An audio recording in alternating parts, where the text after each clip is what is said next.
Şanhay Hyzmatdaşlyk Guramasynyň liderleri Täjikistanyň paýtagty Duşanbe sammite ýygnanyp başladylar. 10-njy sentýabrda geçiriljek bu ýokary derejeli duşuga gatnaşmak üçin ilkinji bolup Özbekistanyň prezidenti Islom Karimow, onuň ýa-ni Orsiýanyň prezidenti Vladimir Putin we Hytaýyň lideri Xi Jinping bardy. Duşanbede Orsiýanyň we Hytaýyň liderleriniň duşuşugy hem planlaşdyryldy. Awganistanyň milli goşuny ýurdun gündogorundaky Nargarhar welaýatynda Talibana garşy täze operasiýalary başlady.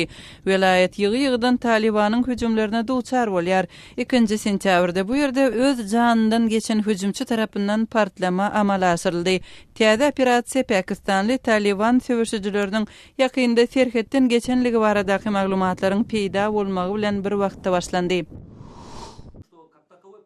Kazakstanyň Almaty şäherinde hökümete taraptar bolaşak atly ýaşlar hereketi homoseksualizmiň wagt edilmeginiň gadagançylygyna çagyryş edende çekeleşik döredi.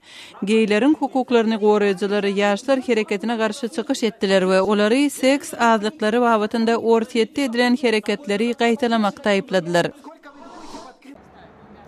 Kırgızstanyň paýtagty Bişkekde Texasyň däpde suwurlaryna degişli çäreler geçirilýär.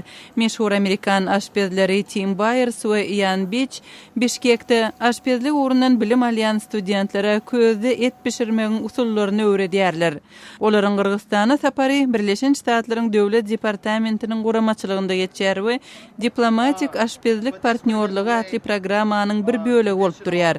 Bu programma Amerikan aşpezlik medeniýeti arkaly tutuş dünýä boýunça medeni aragatnaşyklary ösdürmek maksadyny öz öňünde goýar. Siz günüň täzelikleri bilen tanış bolduňuz.